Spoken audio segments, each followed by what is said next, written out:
Hi friends, நான் உங்கள் anime break வந்துட்டேன். நாம இப்போ எவனுக்கு அடங்காத நெக்ரோமன்சர் எபிசோடு 74 பார்க்கலாம். இதுக்கு முன்னாடி உள்ள எபிசோடெல்லாம் நீங்கள் பார்க்கலன்னா டிஸ்கிரிப்ஷனில் லிங்க் கொடுத்துருக்கேன், மறக்காமல் போய் பார்த்துருங்க. சரி வாங்க நம்ம இந்த வீடியோக்குள்ளே போகலாம். அதுக்கு முன்னாடி போன எபிசோடு கடைசியில் நம்ம ஹீரோக்கு அந்த காட் ஆஃப் மெனஸுக்கும் சண்டை பயங்கரமாக போயிட்டுருக்கோம்.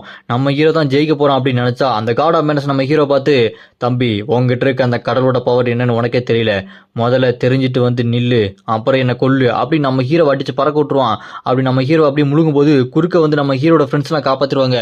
அங்கே காப்பாற்ற பார்த்துட்டு அந்த காட் ஆஃப் மெனஸ் கடுப்பாகி, டேய் நீங்கள் மட்டும் எப்படி அவனை சப்போர்ட் பண்ணுறீங்க, அவங்களோட சேர்ந்து நீங்கள் மட்டும் சந்தோஷமா இருக்கீங்களா, இது எனக்கு சுத்தமாக பிடிக்கல, நான் உங்கள் யாரையுமே உயிரோட விட மாட்டேன், எல்லாத்தையுமே கொல்ல போகிறேன் அப்படின்னு சொல்ல அதோட போன எபிசோடு முடிஞ்சிருக்கும். வாங்க நம்ம இந்த எபிசோடில் என்ன நடக்குதுன்னு பார்க்கலாம். இந்த எபிசோடு ஸ்டார்டிங்கில் அந்த காட் ஆஃப் மெனஸ் நம்ம ஹீரோட ஃப்ரெண்ட்ஸ் எல்லாத்தையுமே பார்த்து சாவுங்க சாவுங்க அப்படின்னு சொல்லிட்டு கொல்ல வருவான். இங்கே நம்ம ஹீரோ கண்ணு வாய் எல்லாத்துலேயுமே ரத்தம் கக்கி சாகர நிலைமையில இருப்பான். இங்கே கேத்துன்னு ஆச்சா பொண்ணும் என்ன நடக்க போகிறது இல்லையே, அவர் ரொம்ப பலமாய்ந்தவனா இருக்கானே அப்படின்னு சொல்லிட்டு பயந்துட்டு இருப்பாங்க. அப்படியே அந்த கையை முழுங்க வரும் பாருங்க, பார்க்கறதுக்கே கன்றாவியாக இருக்கும், அகோரமாக இருக்கும். எல்லாத்தையுமே முழுங்கிறதுக்காக அவ்வளோ பெருசாக வந்துட்டு இருக்கும். அந்த காட் ஆஃப் மெனஸ் இங்கே நம்ம ஹீரோட ஃப்ரெண்ட்ஸை பார்த்து, எல்லாத்தையும் இப்போவே இங்கேயே முடிக்கிறேன், உங்கள் கதையெல்லாம் இதோட முடிஞ்சிருச்சு அப்படின்னு அவங்க எல்லாத்தையுமே கொல்றதுக்காக போய்கிட்டு இருப்பான். அப்படி கொல்ல போகும்போது அப்படியே கட்டினா இந்த பக்கம் நம்ம ஹீரோ வேற ஏதோ ஒரு இடத்துல இருக்கான். அங்கே ஒரு கதவு கிட்ட வந்து, கதவை திறங்க, கதவையும் அப்படி லாக் ஆகிருக்கு, நான் கதவை திறக்க சொன்னேன், என்ன நடக்குது இங்கே, எல்லாருமே செத்துட்டாங்களா, நான் இப்போ எந்த இடத்துல இருக்குன்னே தெரியலையே அப்படின்னு சொல்லும்போது நம்ம ஹீரோ வேற ஏதோ ஒரு இடத்துல இருக்கான். அங்கே பெரிய கதவு நல்லா லாக் ஆகிருக்கு. அப்போ பார்த்தா டக்குன்னு ஒரு சத்தம் கேட்குது, இது என்ன ஆனாலும் திறக்காது, அது உனக்கு தெரியாதாடா அப்படின்னு சொல்ல, யாரா அது அப்படின்னு சொல்லிட்டு திரும்ப பார்த்தா அங்கே நம்ம ஹீரோ இதுக்கு முன்னாடி யாரெல்லாம் கொன்னா அவங்க எல்லாருமே அங்கே நிற்கிறாங்க. அவங்க நம்ம ஹீரோ பார்த்து, டேய் உன்னோட டிவைன் பவரோட நேம் என்னன்னு தெரியுமாடா உனக்கு அப்படின்னு கேட்டோன்னே, அதுக்கிட்ட நம்ம ஹீரோ, என்னோட டிவைன் பவர் நேமா, அது எதுக்குடா நீங்கள் கேட்குறீங்க அப்படின்னு சாக்காய் பார்த்துட்டு இருக்கும்போது இங்கே முறியும் இருக்கான் பார்த்தீங்களா, நம்ம ஹீரோ இதுக்கு முன்னாடி முதல்ல கொண்டானே அவன் நம்ம ஹீரோ பார்த்து, டேய் நீ எல்லையற்ற மட்டும் டெத்தின் கடவுள்ரா, நீ இதை வச்சு பூமியும் உன்னோட ஃப்ரெண்ட்ஸையும் பாதுகாக்க போறியா, கேட்கறதுக்கே செம்ம காமெடியாக இருக்குது. இது ஒன்றும் பூமியை பாதுகாக்கிறதுக்கும் உன்னோட ஃப்ரெண்ட்ஸை பாதுகாக்கிறதுக்கும் வந்த சக்தி இல்லைடா, இது மற்ற எல்லாத்தையுமே கொல்ற சக்தி, நீ ஒரு கொலைகாரன், நீ ஒரு ஈவில்ரா அப்படின்னு சொன்னோன்னே, அதுக்கிட்ட நம்ம ஹீரோ, என்னது இந்த சக்திக்கும் நான் யூஸ் பண்ணுற விதத்துக்கும் சம்மந்தமே இல்லையா அப்படின்னு நம்ம ஹீரோ பார்த்துட்டு இருக்கும்போது அந்த டீமன் கார்டு இருக்கா பார்த்தீங்களா, நம்ம ஹீரோ பார்த்து, நீ என்னதான் உன்னோட டிவைன் பவர் யூஸ் பண்ணி இங்கேருந்து தப்பிச்சு போனாலுமே நீ எப்படியும் சாக தான் போகிற, ஏன் நீ உன்னோட ஃப்ரெண்ட்ஸ்லாம் இல்லாமல் தனியாக சண்டை போட்டதே இல்லையா, அவங்க என்ன உனக்கு என்ன அவ்வளோ முக்கியமாடா அப்படி கேட்டோன்னே அந்த ஈவில் கார்டு இருக்கா பார்த்தீங்களா சின்ன பையன், டேய் உனக்கு இது தேவைதான்டா, நீ சாக வேண்டிய ஆளுதான், நீ எப்படியோ வசமாக மாட்டிக்கிட்ட, உன் கதை முடிஞ்சுதுடோ, உன்னை நான் அண்டர் வேர்ல்டில் மீட் பண்ணுறேன், எப்படியோ உன்னோட ஃப்ரெண்ட்ஸ் எல்லாருமே செத்து போயிருப்பாங்க அப்படியே அந்த ஈவில் கார்டு குட்டி போய் சிரிச்சிட்டு இருப்பான். அதுக்கிட்டு நம்ம ஹீரோ, டேய் நீ ஓவராக பேசிகிட்டு இருக்க, எனக்கு செம்ம கடுப்பாகுது அப்படின்னு சொல்லிட்டு நம்ம ஹீரோ பல்ல கடிச்சிட்டு, பொத்துங்கடா நீங்கள் ஓவராக பேசிகிட்டு இருக்கீங்க, நீங்கள் வேணால் சொல்லலாம் நான் யூஸ் பண்ணுற சக்தி என்கிட்ட இருக்க சக்திக்கு ஆப்போசிட்டான விதத்தில் தான் நான் யூஸ் பண்ணுறேன், நீங்கள் சொல்லலாம், எல்லையற்ற கடவுள் சக்தி இந்த உலகத்தில் எந்த ஒரு ஏலம் இருந்தாலுமே என்னை ஒரு ஏஞ்சல் மாதிரி சந்தோஷமாக கடந்து போக வைக்குது, டெத்து கடவுள் சக்தி மற்றவங்களை எப்படி தோக்கடிக்கணும், அவங்களோட சக்தியை உறிஞ்சி நான் எப்படி ஸ்ட்ராங் ஆகணுன்றது மாதிரி எனக்கு எல்லாமே சொல்லிக் கொடுக்குது, எது எப்படியோ நீங்கள் சொல்கிற மாதிரி என்னோட சக்தி மற்றவங்களை கொள்றதுக்கு யூஸ் பண்ணுற மாதிரி இருக்கலாம், ஆனால் நான் அப்படி இல்லை, நான் என்னோடய ஃப்ரெண்ட்ஸை எப்படினாலும் காப்பாற்றியே தருவேன், அது என்னோட உயிரே போகிற மாதிரி இருந்தாலும் அதை பற்றி நான் கவலைப்பட மாட்டேன், ஏன்னா ஒன்றுத்துக்குமே ஆகாத ஒரு வேஸ்டான கடவுள் உங்களை மாதிரி ஒரு இத்து போனவனா வாழ்கிறதுக்கு நான் சாகிறதே மேல்றா, நான் என்னோடய ஃப்ரெண்ட்ஸுக்காக உயிரையும் கொடுப்பேன் அப்படி நம்ம ஹீரோ அந்த இடத்துல அவனோட சக்தி யூஸ் பண்ணி அந்த கதை உடச்சி தள்ளிட்டு வருவான் பாருங்க வெளியே. அப்படி வரும்போது அப்போ தான் தெரியும் அவங்ககிட்ட இருக்க இந்த கடவுளோட சக்தி எப்படிப்பட்டதுன்னா எல்லையற்ற மட்டும் டெத்தின் கடவுளோட சக்தி.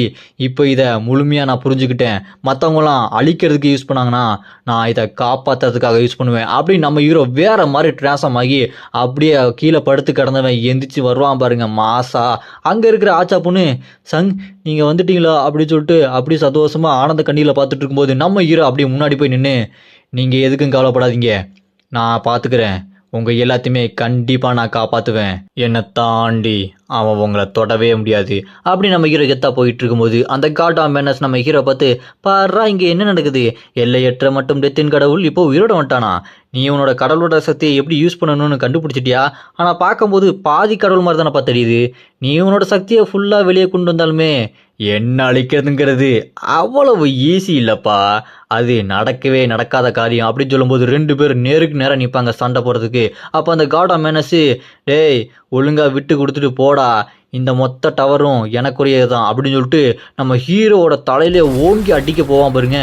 நம்ம ஹீரோ அதை அப்படியே அவன் கையை பிடிச்சிட்டு, டேய் பொத்துடா, நீ ரொம்ப ஓவரா பேசிட்டு இருக்க அப்படின்னு சொல்லிட்டு நம்ம ஹீரோ டெத்தோட பவர் யூஸ் பண்ணி அவனை அப்படியே கவர் பண்ணுவாரு. அதை பார்த்துட்டு அந்த காட் ஆஃப் மெனஸ், பாடுறா டவர்கிட்ட இருந்து நிறைய பவர் வாங்கியிருக்க போல இருக்கு, ஆனா நீ ஒரு வேஸ்ட்டுடா, நான் தான்டா இந்த டவருக்கு ஃப்ரெண்டு, டவர் என்னோட நண்பன்டா அப்படின்னு சொல்லிட்டு டவரை இவன் ஒரு ஃப்ரெண்டா பார்த்துட்டு இருக்கான்.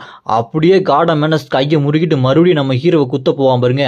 அதை பார்த்து நம்ம ஹீரோ, டேய் நீ அடங்கவே மாட்டியாடா அப்படின்னு சொல்லிட்டு நம்ம ஹீரோவும் கையை முறுக்கிட்டு ஓங்கி ஒரு குத்துருவாரு. அப்படி ரெண்டு பேரும் நேருக்கு நேராக பஞ்ச் பண்ணதில் ஃபோர்ஸில் அப்படியே பின்னாடி போய் நின்றுவாங்க.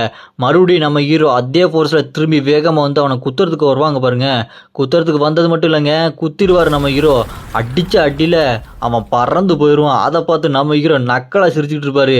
அதை பார்த்து அவன், இல்லை இதுக்கு வாய்ப்பே இல்லையே, இவன் அடி எப்படி என் மேலே விழுந்தது, இதுக்கு வேற எது காரணம் இருக்குமா, இவனோட பவரை எப்படி இந்த அளவுக்கு யூஸ் பண்ணுறான், இல்லை இது நடக்கவே கூடாது, நான் தாண்டா காடா மேனஸு, என்கிட்டே நீ உன் வாழை ஆட்டுறியா, இந்த டவர் என்னோட நண்பன்டா, அவனுக்கு நான் மட்டும்தான் முக்கியம், நீலாம் வேஸ்டடா அப்படின்னு சொல்லிட்டு மறுபடியும் அந்த டவரை இவன் ஃப்ரெண்டுன்னு சொல்லிட்டு இருக்கான். அப்படியே கையை முறுக்கிட்டு நம்ம ஹீரோ அட்டாக் பண்ணிட்டு வந்துட்டு, டேய் உன்ன மாதிரி ஒரு குப்பெல்லாம் என்ன மாதிரி அதிக சக்தி இருக்கவங்கள ஒன்றும் பண்ண முடியாதுடா, நீ ஏதோ டெத்து மட்டும் எல்லையற்ற சக்தியை வச்சு என்னை அழிச்சலாம் நினச்சியா அப்படின்னு கோவமாக அட்டாக் பண்ண போவான்.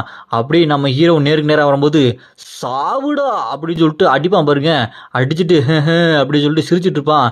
பார்த்தா நம்ம ஹீரோ மேலே அடியே பட்டிருக்காது. நம்ம ஹீரோ அந்த அடியை டாச் பண்ணிடுவாரு. என்னடா நடக்குது இங்கே அப்படின்னு சொல்லிட்டு அவன் அப்படியே முடிச்சுட்டு இருப்பான். அப்படியே கையை தூக்கி அவன் அக்கலை காட்டிட்டு இருக்கும்போது நம்ம ஹீரோ செம்ம ஃபோர்ஸாக ஓடி வந்து அப்படியே ஓங்கி ஒரு அடி விடுவார் பாருங்க.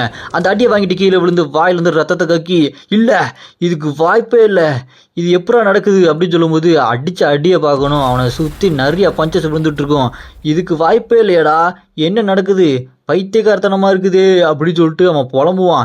ஏன்னா நம்ம ஹீரோ கிட்ட அடி வாங்கினதை அவன் கொஞ்சம் கூட எதிர்பார்க்கவே இல்லை. நம்ம ஹீரோவை ரொம்ப டம்மியாக தான் நினச்சிட்டு இருந்தான். அப்போ நம்ம ஹீரோ அந்த காட் ஆஃப் மேனஸை பார்த்து, டேய் நீ சொன்ன மாதிரி என்னோட கடல் சக்தியை நான் நல்லா புரிஞ்சுக்கிட்டு அந்த எல்லையெல்லாம் மீறிட்டேன், இப்போ லிமிட்லெஸ்ஸாக யூஸ் பண்ணுறேன்டா, அதை உன்னால் கெஸ் பண்ணவே முடியல, அதனால தான் இப்போ என்கிட்ட அடி வாங்கி படுத்து கிடக்குற, நீ மறுபடியும் உன் உடம்பை ரீஜென்ரேட் பண்ணிக்கிட்டே இரு, உன்னோட டிவைன் பவர் மூலமாக அது ரீஜென்ரேட் ஆகிக்கிட்டே இருக்கணும், நான் அதை அடித்து நொறுக்கிக்கிட்டே இருக்கணும், இப்போ புரியுதாடா என்னோட சக்தி என்னன்னு அப்படின்னு சொல்லிட்டு நம்ம ஹீரோ இப்போ பயங்கர வில்லத்தனமா மாதிரி அவனை போட்டு அடின்னு அடிச்சுட்டு இருப்பாரு.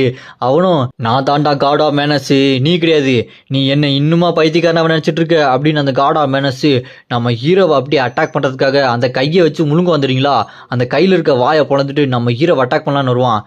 நம்ம ஹீரோ அந்த அட்டாக் என்ன பண்ணுவாரு, டீமன்ஸ் வாட்டர் இருக்கு பாருங்க, அதை வச்சு ஒரு சொருகு, டேய் முடிஞ்சிருச்சுடா, நீ என்னதான் பண்ணாலுமே இது கடைசியில் முடிவுக்கு தான் வரப்போகுது அப்படின்னு சொல்லிட்டு இன்னொரு வாய் அங்கேருந்து வரும் பாருங்க. அந்த வாயை குறுக்க ஒரே வட்டு வாயை அப்படி ரெண்டாக பொழந்துரும். அவ்வளோதான், அவனை அப்படியே சாவுக்கு கொண்டு போகிறதுக்காக மறுபடியும் ஒரு ஸ்லாஷு, அந்த ஸ்லாஷை போட்டதுக்கு அப்புறம் அவனோட மூஞ்சை 2 துண்டா வெட்டி விட்டுருவாரு. இப்போ நீ என்னோட டெத் கடவுள் பவர்கிட்ட மாட்டி செத்துட்ட, அவ்வளோதான், நீ கேட்டியே உன் காட் பவர் என்ன காட் பவர் என்னன்னு, இது தாண்டா என்னோட காட் பவர் அப்படின்னு நம்ம ஹீரோ ஓங்கி மறுபடியும் ஒரு அடி போடுவாரு பாருங்க. அந்த இடமே சும்மா கத்தி கலங்கிரும்.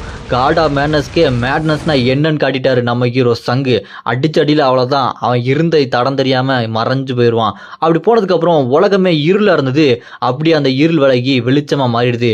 நம்ம ஹீரோ இந்த உலகத்தையே காப்பாற்றிடுறான் காட் ஆஃப் மேனஸ்டேருந்து. அப்படி நம்ம ஹீரோ காப்பாற்றிட்டு நிற்கும் போது அப்போ அங்கே இருக்கிற அயல்பட்டு மோனார்க்கு நம்ம ஹீரோ கிட்ட வேகமாக ஓடி வந்து, சங் உங்களுக்கு ஒன்றும் ஆகலையே, ஐயோ என்னாச்சு உங்களுக்கு அப்படின்னு சாக்காகி பார்க்கும்போது நம்ம ஹீரோவோட உடம்பு அப்படி காத்தோட காத்தா கரைஞ்சி கிராக் விழுந்துட்டு சாகிற நிலைமையில இருப்பான். அப்போ நம்ம ஹீரோ அயன்பட்டு மோனார்க்கை பார்த்து, நம்ம ஜெயிச்சிட்டோம், இப்போ எல்லாருமே பாதுகாப்பாக தானே இருக்கீங்க, இப்போ என்னால் ரொம்ப அதிகமாக பேச முடியாது, இப்படியே இருந்தேன்னா இந்த இடத்துல நான் செத்து போயிடுவேன், இப்போ நான் முக்கியமான ஒரு இடத்துக்கு போகணும், அங்கே போயிட்டு நான் திரும்ப வருவேன், அப்போ அது வரைக்கும் நீங்கள் இந்த உலகத்தை பாதுகாப்பாக பார்த்துக்கங்க அப்படி நம்ம ஹீரோ அயன்பட்டு மோனார்க்கிட்ட சொல்லிட்டு இருப்பான். அப்போ பார்த்தா அந்த காட் ஆஃப் மேனஸோட சக்தி இருக்கு பாருங்க, அதில் அந்த காட் ஆஃப் மேனஸோட வாய்ஸ் கேட்கும், டே வாடா வாடா, உன்னை என் கூடயே நான் கூட்டிக்கிட்டு போகிறேன்டா அப்படின்னு சொல்லிட்டு நம்ம ஹீரோ பார்த்து அந்த வாய்ஸ் சொன்னோன்னே காட் ஆஃப் மேனஸோட குரல் கேட்குது அப்படின்னு சொல்லிட்டு சாக்காய் பார்க்கும்போது அப்படியே அந்த காட் ஆஃப் மேனஸ் நம்ம ஹீரோவை ஒன்றா போகலாம் அப்படின்னு வேற ஒரு இடத்துக்கு அப்படியே கூட்டு போய்கிட்டு இருப்பான். நம்ம ஹீரோ இங்கே அயன்பட்டு மோனார்க்கை பார்த்து, யாருமே கவலைப்படாதீங்க, நீங்கள் உங்கள் வேலையை பாருங்கள், மற்றவங்களெல்லாம் காப்பாற்றி சேஃபாக வச்சுருங்க, நான் வந்துடுவேன்னு நினைக்கிறேன் அப்படின்னு சொல்லிட்டு நம்ம ஹீரோ அவங்கள பார்த்து கத்திக்கிட்டு இருக்கும்போது அப்படியே அந்த இடத்த விட்டு மறைஞ்சு போயிடுவான். அப்படி மறைஞ்சு போனதுக்கப்புறம் இறுதி கட்ட சேலஞ்ச் இந்த சேலஞ்சில் நம்ம ஹீரோ ஜெயிப்பானா அப்படின்னு சிஸ்டம் சொன்னோன்னே அங்கே ஒரு கீ இருக்கும்.